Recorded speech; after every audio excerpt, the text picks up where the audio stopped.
Baik. Jadi biasanya tumpang tindih itu ya yang sering yang dihadapi ya kurangnya kehati-hatian betul. ya dari pejabat yang mengeluarkan surat sehingga terjadilah surat ganda. Sebenarnya banyak kasus yang dibuat ribet ya.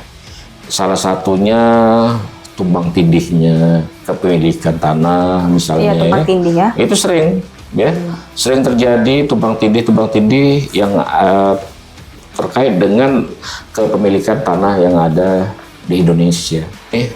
BPN atau Badan Pertanahan Nasional memang diberikan tugas berdasarkan aturan undang-undang untuk melaksanakan terkait dengan pendaftaran tanah yang ada di Indonesia, termasuk juga untuk memberikan kepastian hukum ya melalui pendaftaran tanah. Jadi memang berdasarkan aturan undang-undang ya untuk masalah pertanahan yang ada di Indonesia itu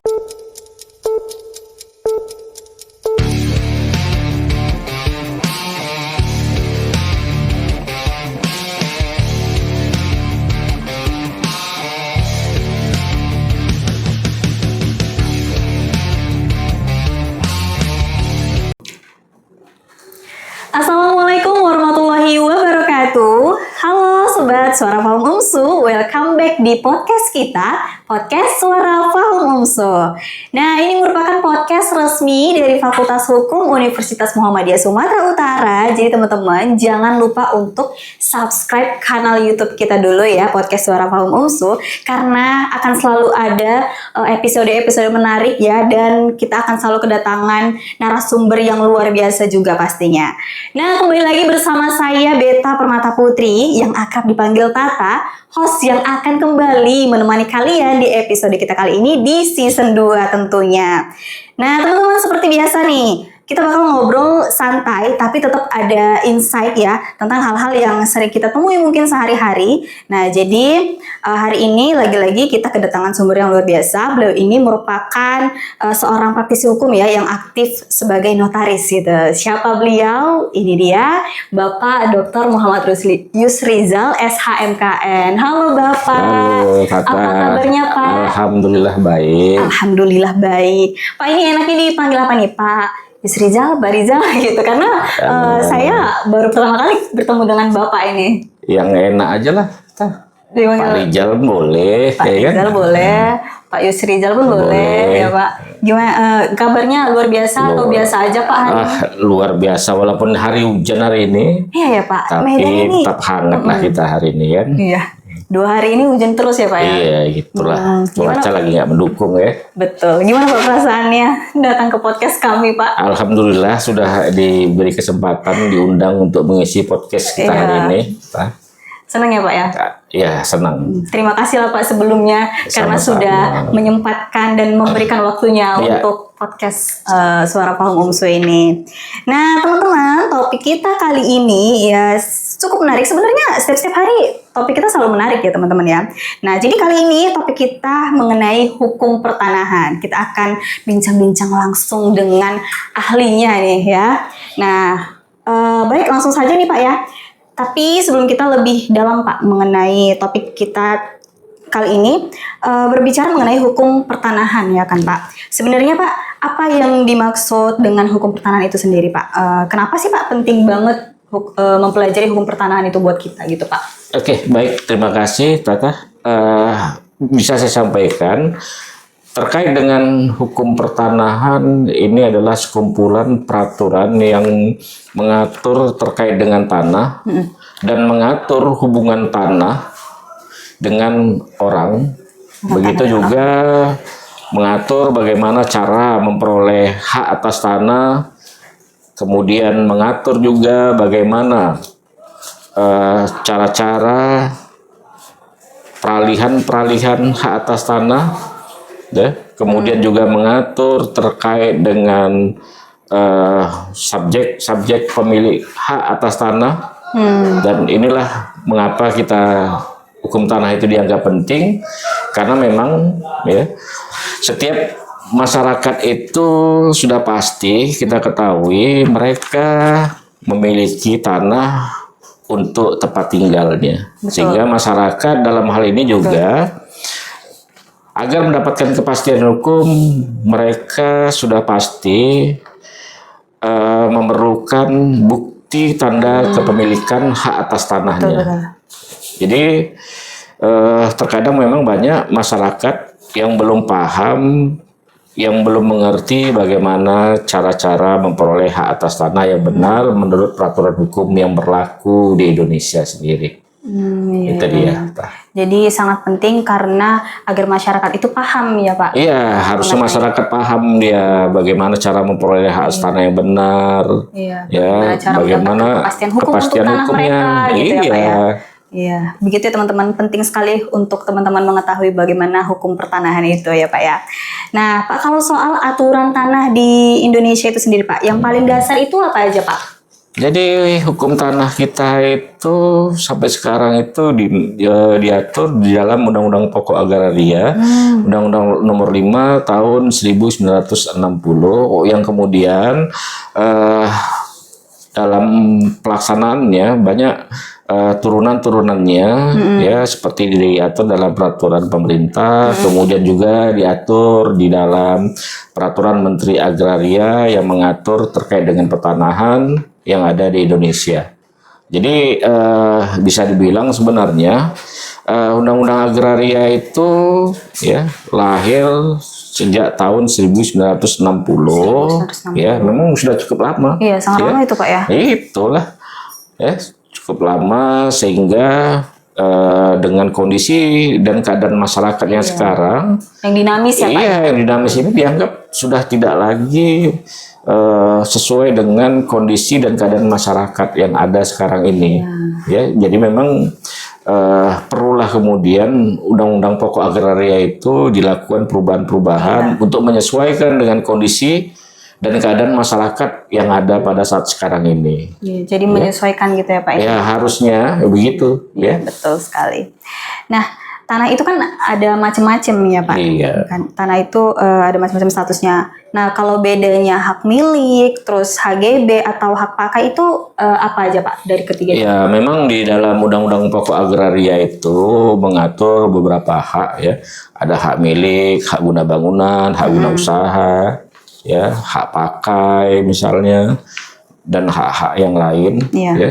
Jadi kalau berdasarkan aturan Undang-Undang Pokok Agraria, ya, hak milik itu adalah hak yang terkuat, terpenuh dan turun temurun.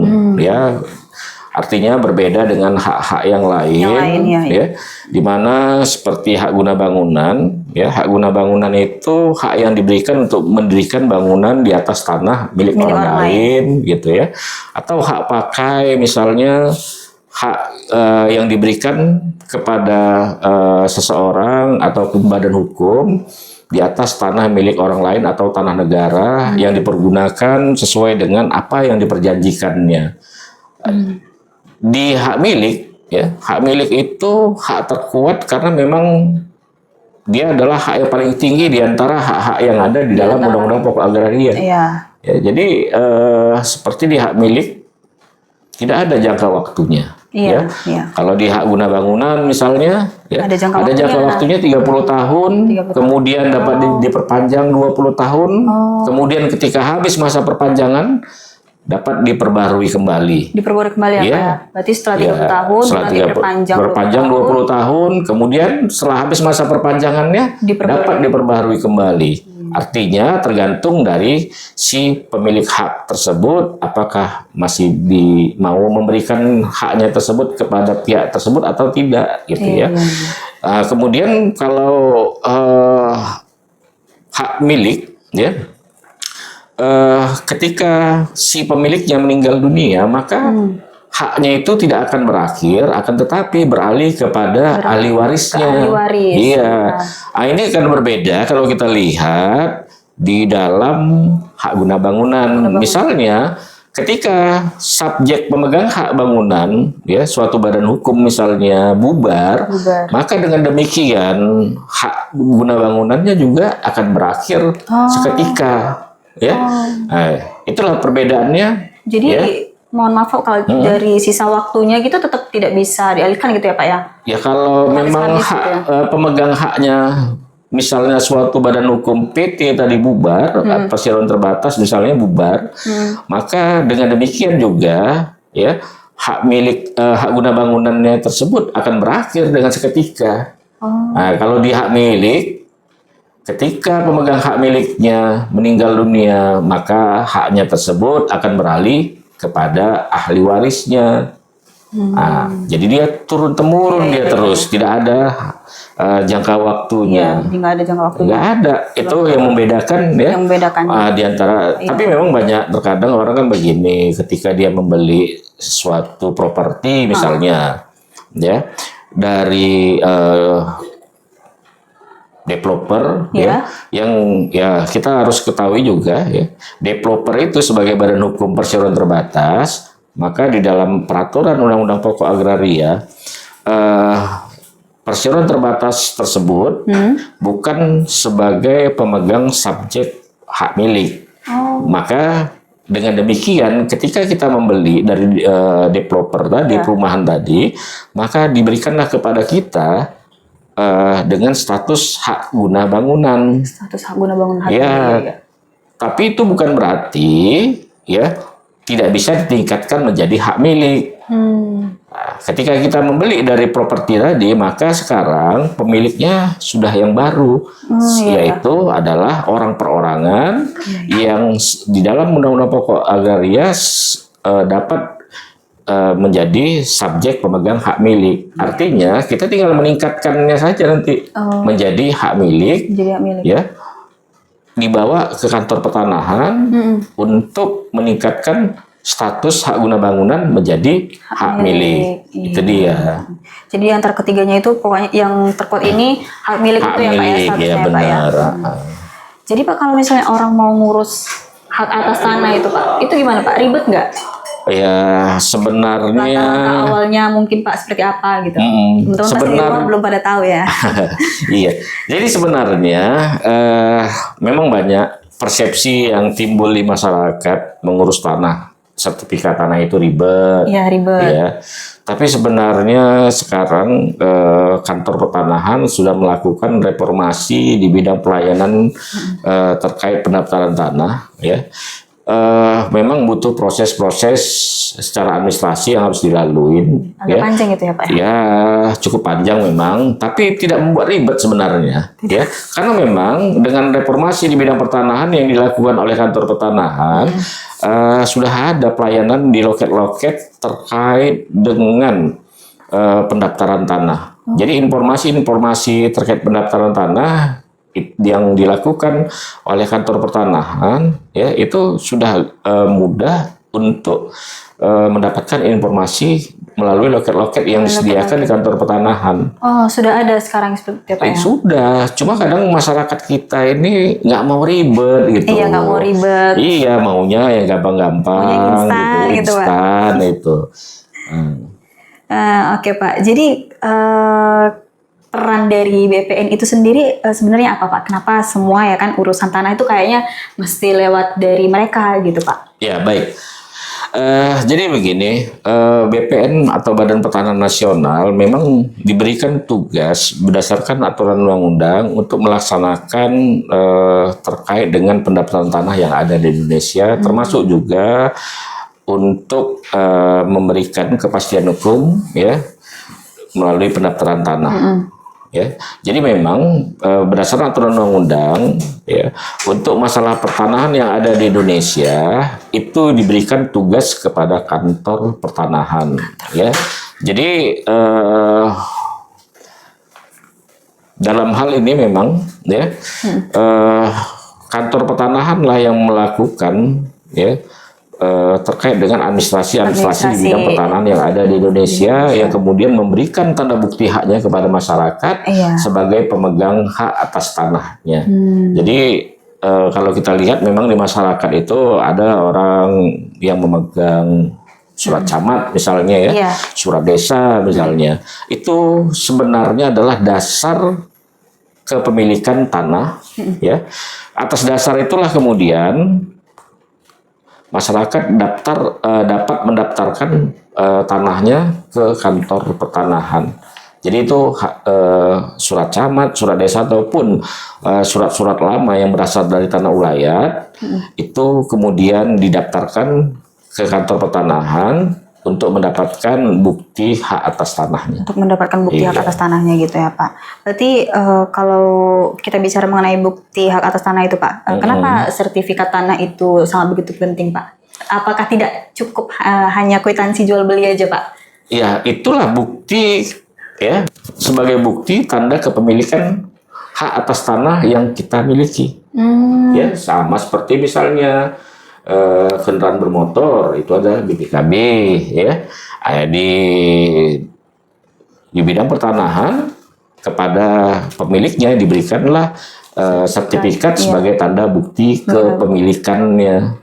Ya, itu yang dibuat oleh kantor pertanahan. Berarti nggak cukup hanya kwitansi jual beli aja ya kan Pak? Harus jadi memang secara aturan ya ada syarat formal yang harus dipenuhin ya, yaitu adanya bukti peralihan hak atas tanah yang kemudian ini wajib didaftarkan. Oh iya. Jadi misalnya sertifikat itu surat tanah itu kita beli kemudian kita harus membuat bukti peralihannya yaitu akta jual beli. Iya. Kan? Akta jual beli itu kemudian berdasarkan peraturan yang ada wajib kemudian didaftarkan. Wajib didaftarkan. Iya. Nggak cukup hanya itu. Nggak cukup. Ya, Pak.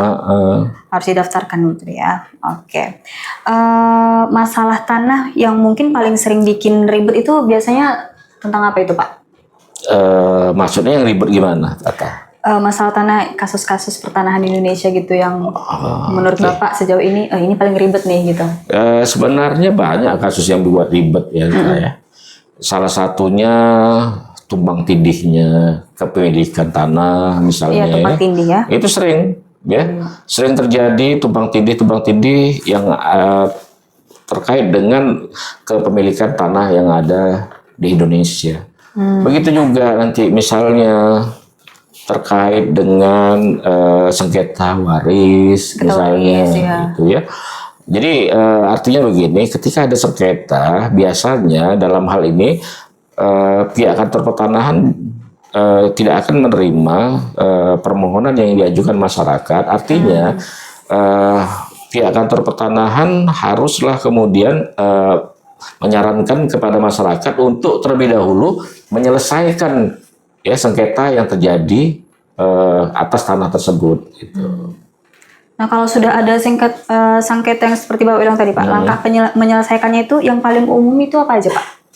Yang biasanya ya memang tetap ya mediasi sesuai dengan langsung ke jalur hukum gitu. Nah, baik, jadi memang sesuai dengan kondisi yang ada di masyarakat kita ya, banyak kasus-kasus sengketa di bidang pertanahan itu diselesaikan terlebih dahulu dengan cara musyawarah untuk mufakat.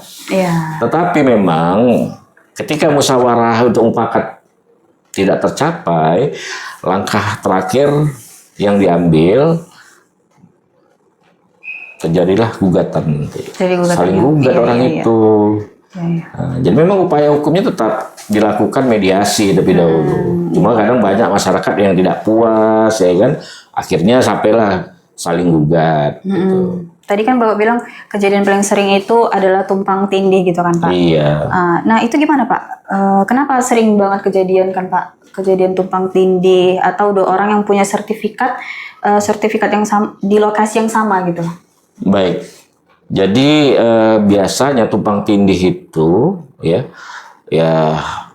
yang sering yang dihadapi ya kurangnya kehati-hatian ya dari pejabat yang mengeluarkan surat sehingga terjadilah surat ganda. Kadang di lapangan ya ketika surat tersebut lahir, masyarakat atau pemilik tanah pun nggak tahu dia batasnya mana, sehingga ketika terjadi gugatan di antara mereka ditanya misalnya mana batasnya, mereka nggak bisa menunjukkan batas yang sebenarnya. Ini yang sering terjadi memang dalam realita yang ada di masyarakat. Kemudian terkadang ya banyaknya mafia-mafia tanah yang ada, ya. Ketika tanah itu dianggap kemudian tidak diketahui pemiliknya, maka mafia-mafia tanah ini mengeluarkan surat-surat baru tuh. Ini yang kemudian ya, kalau bisalah kita ada tanah yang milik kita, ya seringlah kemudian kita perhatikan tanah tersebut, ya sehingga menutup kemungkinan terjadinya tumpang tindih tersebut yang dimanfaatkan oleh mafia-mafia tanah tadi ini. Ya. Iya. Sering terjadi memang di kalangan kita ya Pak ya. Iya, itu ya Pak. Nah Pak, masyarakat ini kan merasa kalau akta notaris aja udah cukup gitu. Itu gimana menurut Bapak? Apakah bisa dijadikan alat bukti Pak di pengadilan gitu? Ya, baik. Kalau terkait dengan akta notaris itu adalah akta otentik. Ya, kenapa dibilang otentik? Karena memang dibuat oleh pejabat yang ditunjuk berdasarkan undang-undang. Ya, kekuatan hukumnya akta otentik itu sama dengan putusan dari pengadilan. Ya, artinya ketika akta tersebut dijadikan sebagai alat bukti, maka hakim tidak perlu lagi membuktikan terkait dengan kebenaran dari akta tersebut. Ya. Nah, jadi memang akta notaris ini ya memang kalau kita lihat ya kenapa orang bayar mahal ke notaris karena ingin mendapatkan kepastian hukum. Kepastian hukum, betul sekali. Iya, nanti ketika dijadikan sebagai alat bukti, akta notaris ini ya sebagai bukti yang kuat dibandingkan surat di bawah tangan. Dibandingkan surat di bawah tangan. Iya, kalau surat di bawah tangan masih dicari lagi kebenarannya, benar nggak ini terjadi peristiwa hukum ini. Tapi kalau suatu akta yang dijadikan alat bukti, hakim tidak perlu lagi meragukan kebenarannya. Sudah ada kepastian hukumnya. Sudah ada kepastian hukumnya. Itu sangat penting ya. Iya, cuma memang begini Tata, ada orang terkadang di masyarakat itu yang kurang paham ya, kurang paham bagaimana masyarakat terkadang tidak bisa membedakan antara profesi notaris dengan PPAT. Ya, karena itu notaris dengan PPAT itu dua profesi yang berbeda. Dua profesi yang berbeda. Iya, jadi kalau notaris ya pejabat umum yang ditunjuk untuk membuat akta-akta di bidang umum. Iya, di bidang umum, iya. Sedangkan PPAT itu pejabat pembuat akta tanah ya yang ditunjuk untuk membuat akta-akta di bidang pertanahan. Dan notaris dia diangkat oleh Menteri Hukum, sementara PPAT diangkat oleh Kementerian Agraria. Jadi dua jabatan yang berbeda sebenarnya. Cuma kadang persepsi masyarakat kan kalau notaris PPAT sama gitu ya. Iya, itu yang membeda. Sebenarnya beda jabatannya. Gitu. Ini informasi baru juga nih ya untuk teman-teman di rumah ini mengenai perbedaan notaris dengan PPAT ini ya Pak ya. Nah Pak, pemerintah kan sering ngomongin soal reformasi agraria, reforma agraria gitu kan Pak. Nah apa sih Pak sebenarnya reforma agraria itu dan manfaatnya apa gitu Pak? Baik. Jadi reformasi agraria ya itu dibuat oleh pemerintah ya itu untuk adanya pemerataan atas kepemilikan tanah. Ada batas-batasan yang ditetapkan oleh pemerintah terkait dengan kepemilikan hak atas tanah. Ya, jadi misalnya ada pemerintah membuat satu program yang dinamakan land reform. Ya, land tanah reformasi. Jadi reformasi di bidang pertanahan. Termasuklah di bidang pertanahan yang terkait dengan tanah pertanian ya. Ini dibuat agar tidak adanya lagi tuan-tuan tanah yang ada di daerah-daerah ya. Tidak ada lagi tuan-tuan takur yang ada di daerah-daerah. Ya. Jadi dengan adanya reformasi agraria, ada pembatasan yang dibuat oleh pemerintah ya terkait kepemilikan tanah yang dapat dimiliki oleh seseorang. Jadi tidak bisa lagi ya tuan-tuan tanah itu berkuasa di satu daerah misalnya ya. Kemudian juga adanya pembatasan ini kemudian diharapkan adanya pemerataan bagi petani-petani yang tidak memiliki tanah. Iya. Ya, memang programnya bagus gitu kan. Bagus, Termasuklah adanya larangan-larangan, misalnya seseorang tidak boleh memiliki lahan pertanian di luar di kecamatan di tempat dia bertempat tinggal. Artinya tanah itu haruslah di kecamatan di mana dia tempat tinggal gitu. Memang ada pun tetap ada pengecualiannya gitu ya. Nah, itu memang programnya memang bagus untuk lahan pertanian ya, sehingga tidak ada lagi tuan takur lah gitu. Tidak ada tuan takur, betul sekali. Nah, kalau dengan tanah adat itu bagaimana Pak? Aturannya tuh beda atau gimana cara nyatunya dengan hukum nasional gitu Pak? Iya, terkait dengan tanah adat dengan lahirnya UPA ya, yang perlu diingat adalah Undang-Undang Pokok Agraria ini salah satu sumbernya adalah hukum adat ya. Sehingga sampai sekarang hukum-hukum adat ini tetap masih diakui keberadaannya, termasuk juga bukti-bukti kepemilikan tanah yang berasal dari tanah adat. Ya seperti kita ketahui ya, di Medan tanah adat itu dahulu itu dibuktikan dengan adanya bukti kepemilikan dalam bentuk atau yang dinamakan Grand Sultan. Jadi kan dahulu kalau berdasarkan sejarahnya, Medan ini sebagai daerah Kesultanan Melayu, ya. Ketika Kesultanan Melayu berkuasa di Medan, Sultan pada saat itu memberikan bukti-bukti kepemilikan tanah dalam bentuk Grand Sultan, ya. Dan sampai sekarang juga masih banyak terkadang masyarakat yang memegang bukti kepemilikan tanah itu dalam bentuk Grand Sultan. Walaupun kemudian dengan lahirnya Undang-Undang Pokok Agraria ada mewajibkan ya masyarakat untuk kemudian melakukan penyesuaian ya sesuai dengan hak-hak yang ada di dalam Undang-Undang Pokok Agraria, tapi juga memang sampai sekarang masih banyak masyarakat yang belum melakukannya. Sehingga masih banyak masyarakat yang memegang bukti kepemilikan tanah dalam bentuk Grand Sultan.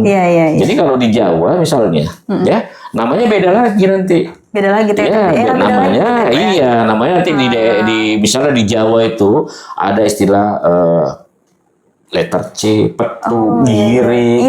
Nah, itu hak-hak lama yang berasal dari tanah ulayat dan itu masih diakui keberadaannya dan tetap kita ya mengacu dalam Undang-Undang Pokok Agraria yang berlaku sekarang ini. Ya, seperti itu ya teman-teman. Nah, oke Pak, kita sampai kepada pertanyaan closing mungkin ya Pak. Menurut Bapak kedepannya hukum pertanahan ini di Indonesia ini bakal ke arah mana nih Pak? Apakah Bapak punya harapan ya kan buat biar hukum pertanian Indonesia ini mungkin jadi lebih simpel dan jelas gitu Pak? Gimana mungkin Pak? Baik, terima kasih Pak. Memang ada harapan ya terkait dengan hukum pertanahan yang ada di Indonesia ini ya. Kita tahu sekarang ini kita berpedoman pada hukum agraria. Agraria itu sebenarnya bukan hanya mengatur tanah. Ya. Kata agraria itu di dalamnya termasuk bumi, ruang angkasa, kekayaan alam, ya, dan air. Artinya dari hukum agraria muncullah undang-undang terkait dengan ruang angkasa, undang-undang terkait dengan sumber daya alam, mineral, undang-undang terkait dengan perairan. Namun sampai sekarang kita belum ada undang-undang yang mengatur khusus terkait dengan pertanahan. Pemerintah memang, ya, DPR itu sudah membuat RUU terkait dengan undang-undang pertanahan. Namun sampai detik ini belum juga undang-undang itu selesai, ya. Jadi undang-undang atau RUU terkait dengan pertanahan ini memang sudah digodok di DPR sudah sekian lama, tapi belum juga selesai. Memang dalam undang-undang itu memang akan ada nanti peradilan ad hoc di bidang pertanahan, ya. Artinya ketika terjadi sengketa sekitar bidang pertanahan, ini tidak masuk lagi ke ranah peradilan umum, namun akan diselesaikan melalui peradilan ad hoc yang dibentuk oleh Kementerian Agraria. Memang ini bagus ke depannya supaya agar penyelesaian konflik-konflik pertanahan dapat terselesaikan dengan cepat. Jadi memang diharapkan ya agar pemerintah segera ya mengesahkan. Ya, undang-undang pertanahan ya agar konflik-konflik pertanahan yang terjadi sekarang ini itu dapat diminimalkan. Ya, karena memang undang-undang pokok agraria itu sudah dianggap tidak lagi sesuai dengan kondisi keadaan sekarang ini. Ya, memang kita lihat di perkembangan masyarakat itu ya itu terlalu cepat, sementara hukum selalu ketinggalan. Iya. Nah, jadi ya inilah sekarang yang terjadi. Selalu dinamis yang ada, dinamis terus berkembang, tertinggal. Hukumnya ketinggalan. Akhirnya apa? Konflik yang terjadi, termasuklah di bidang pertanahan ini luar biasa kadang banyaknya, dan penyelesaian pun cukup lama. Ya. Iya. Karena hukum tadi pun masih tertinggal ya. Itu dia. Jadi itulah diharapkan ya mudah-mudahan dalam waktu dekat pemerintah dapat menerbitkan undang-undang di bidang pertanahan. Ya. Gitu ya teman-teman ya. Jadi kalau bisa saya ambil kesimpulan ya harapannya rancangan undang-undang terkait pertanahan ini itu segera diselesaikan gitu ya Pak. Agar konflik-konflik mengenai pertanahan ini dapat diminimalisir. Iya benar. Mudah-mudahan ya Ta ya. Iya betul Pak. Nah teman-teman gak kerasa obrolan kita udah sampai di akhir waktu ya. Semoga ini menjadi insight juga buat teman-teman di rumah. Dan Pak terima kasih banyak sudah berbagi ilmu kepada kita semua ya. Nanti kalau misalnya di season selanjutnya diundang lagi mau lah Pak ya. Insya Allah kalau ada kita bahas topik yang lebih menarik lagi ya Pak ya. Nah teman-teman kalau kalian suka ya obrolan kita kali ini, teman-teman jangan lupa dong untuk follow, share ya kan, dan kasih tahu kita nih topik-topik apa ya yang menarik selanjutnya yang untuk dibahas, itu pasti bakal kita bacain. Teman-teman juga jangan lupa untuk follow Instagram kita karena disitulah akan update mengenai jadwal-jadwal tayang dari podcast Suara Fahum UMSU. Terima kasih, sampai jumpa di episode selanjutnya di podcast Suara Fahum UMSU yang basa-basi tapi nggak basi. Assalamualaikum warahmatullahi wabarakatuh.